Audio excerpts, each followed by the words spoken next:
From a bootstrapping business to a $1 billion exit. We're going to talk about Quest Nutrition. coming right up.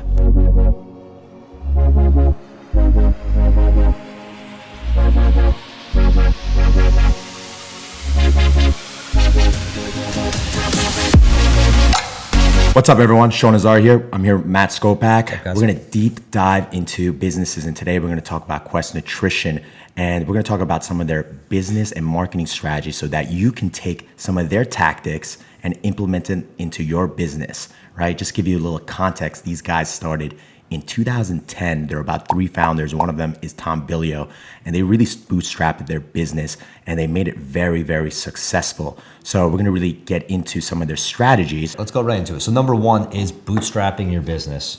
So what these 3 gentlemen did, Tom Billio, Ron Pena, and Mike Osborne were the 3 founders. They wanted to come up with the idea that they could stand behind and a concept that they loved. So bootstrapping. First 2 years, 3 of them barely took any salaries. And another great thing that they did was, instead of buying a warehouse or an office like many of us do because we think we need a formal place of business, they instead thought outside the box, and they went to other retailers, restaurants, amusement parks actually, and found space that they weren't using. And then you paid for that rent at half the price, 30% of what that price would be.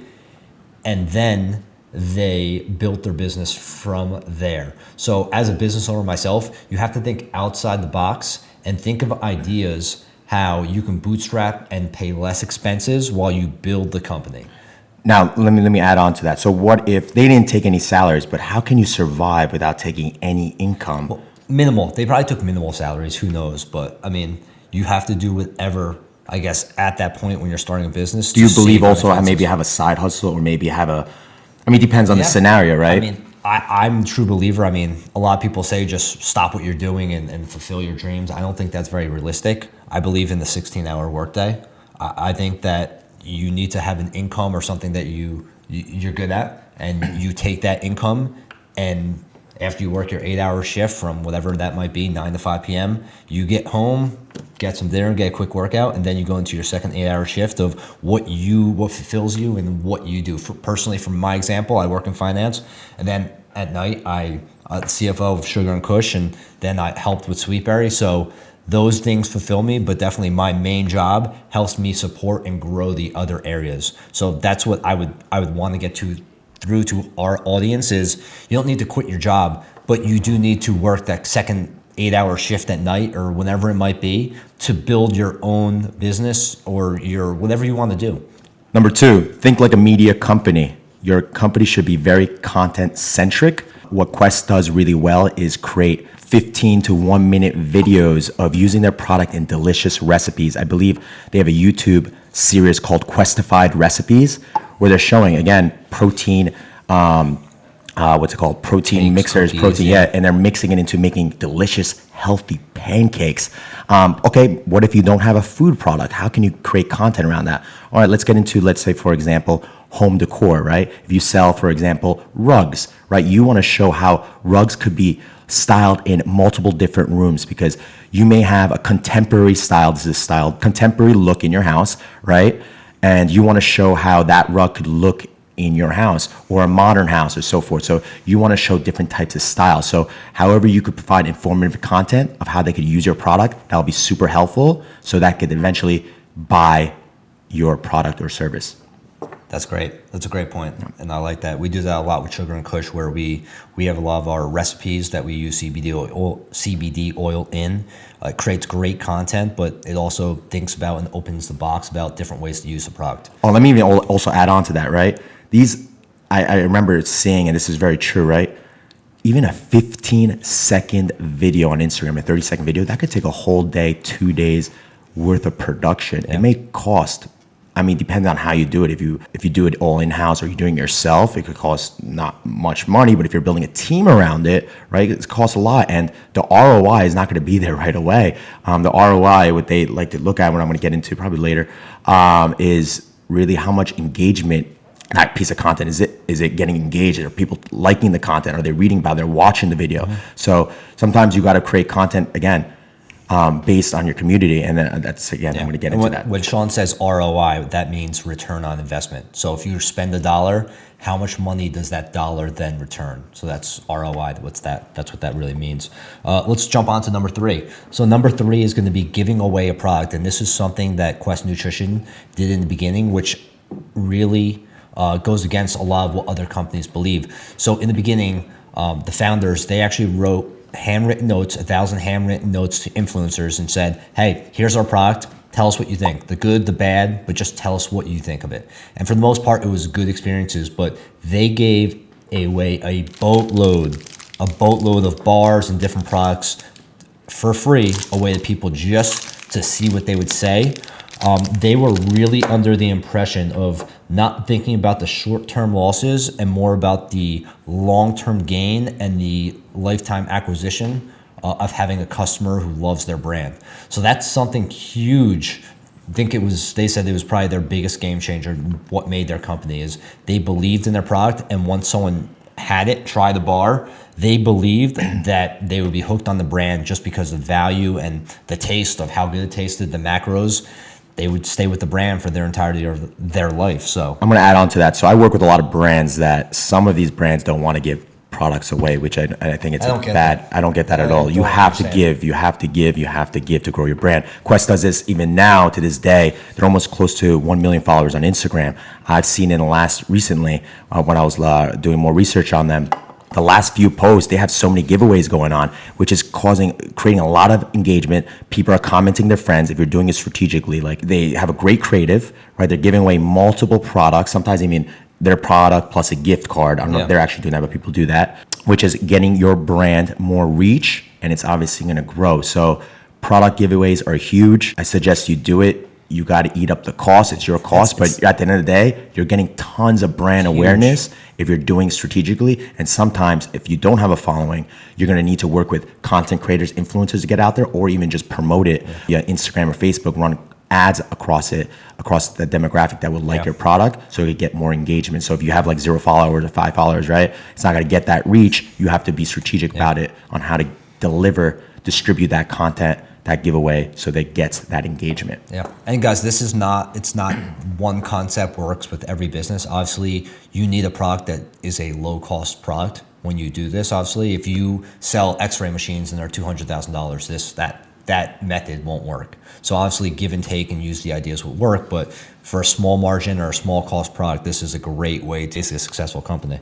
So number 4, try to reinvent a product or service that had previous success. Now, what do I mean by that, and how did Quest do it? Quest took their best seller, cookie dough, which they knew cookie dough. Everybody loves cookie dough, right?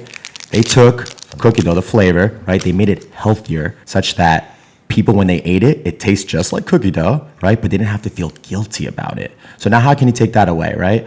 What people do, like for instance, I know musicians do this a lot, rappers, they'll take an old song, a previous song back in the 80s or 90s that had a huge hit, it was viral back then, and they'll do a remix of it, and guess what? Usually that becomes their #1 hit. I do that sometimes with art as well. I'll look for something that has done really well in the past, I'll do a spin to it as long as I'm not infringing or copywriting, right? And that will become a huge hit. So try to find things that have done well in the past, how you could do a little twist, add on to it, and try to see if that works. I've seen that happen a lot with copywriting as well. Like people look at content that does well in the past, recreate it in their own twist, and that gets tons of shares, engagement as well. We talk about that a lot when we're not on the show. We talk about how like the most successful companies or products are basically taking something that has been out in the market and just making one small change or just one change to the item and providing more value to the customers or to the base. I mean, you're not trying to reinvent the whole product. You're just changing one thing that makes it more, I guess, interesting and more valuable to customers. So we talk about that all the time. About it. It's a huge way to do it. You don't need to reinvent something. You don't have to invent something from scratch. You just need to make it more valuable, customer base or whoever's using it. Exactly. Number 5.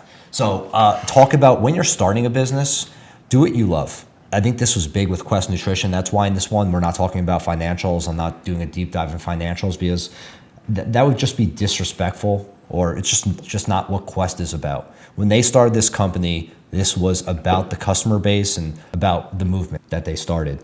So when you do something, and being an entrepreneur, Sean can talk about it, or you can talk to anyone who has started a business, do what you love and do something that you really enjoy, because throughout the day and throughout the time period that you're running it, it's going to be a struggle. Every single day, you're really going to struggle, and you're going to be working 24 hours. I mean, whatever, 16 hours, but you're going to be working constantly. And you'll be out at a bar. You'll be working. Yeah. If you're not liking what you're doing, you're not going to want to check your phone. You're not going to want to check your work email. I know people that don't even have their work email on their phone because they're so miserable. They don't want to look at it. Yeah. Look, there is times where you got to check out, I guess, right? My method is, I don't want to digress or divert. Why check out? Why check out if you're doing something? But yeah, sometimes you get. But when you're running, like our checkout is like sometimes when you're running, like that's exercise. Our checks, yeah. But you have to love it in order to be successful. Yeah, and that was Quest was actually started in a direct response to Tom, the founders, to him not liking what he was doing, and he came up, and that's how they came up with the idea is. You're going to struggle in starting a business, so you might as well do something that you enjoy during that struggle. So that's a big thing. So think about that when you're starting a business. Make sure it's something that you actually like doing, because if it's not, it's never going to last. It's never going to bring value to people, and it's just not going to work. So I like it, Matt. All right. Number 6, listen and build around your community. Listen to your community. That's your insight. Now, even if you have 500 followers or 500 people in your group, you can build around, like if you're coming out with a product service, see what they think about it. Get insight from them and change your product based on their suggestion, right? That's how you're going to make it better. Now, people always ask me, what type of content should I start creating? Ask your audience. Yeah. Your audience is the best people to ask regarding content, because when you keep building around what they like, they're going to start sharing to their community, and that's how you're going to grow. Use your community to build content around them, build product around them, what they like, not what you like, right? Don't be selfish. Keep asking them via IG stories, via IG posts, or any type of format of social. I feel like some entrepreneurs or business owners are scared to get the feedback. They're scared because it's selfish. That's being selfish at the end of the day. They're scared, but that's being selfish. But maybe there's sometimes I've seen entrepreneurs doing it through, they're not using social, but social's the best outlet to scale. That's the way you get everybody's insight, not just people around you, which is great too. But you need to ask your community, especially as you continue building it. You need to get them engaged. They need to know that you care about them. So caring is a huge thing, and I know that's Quest is really all about customer focused. That's how they grew the company. They're all about caring about the consumer at the end of the day. That's all we got for today. Guys, I hope you liked this episode. This was episode 3. We're going to continue doing this. Let us know what you think in the comments, in the video format, in the audio format. Tweet us at Sean Azari. Just hit me up. Tell me what you think. We hope you like it. Give it a thumbs up if you do. And we'll catch you again next week. See you next week, guys. See you next week.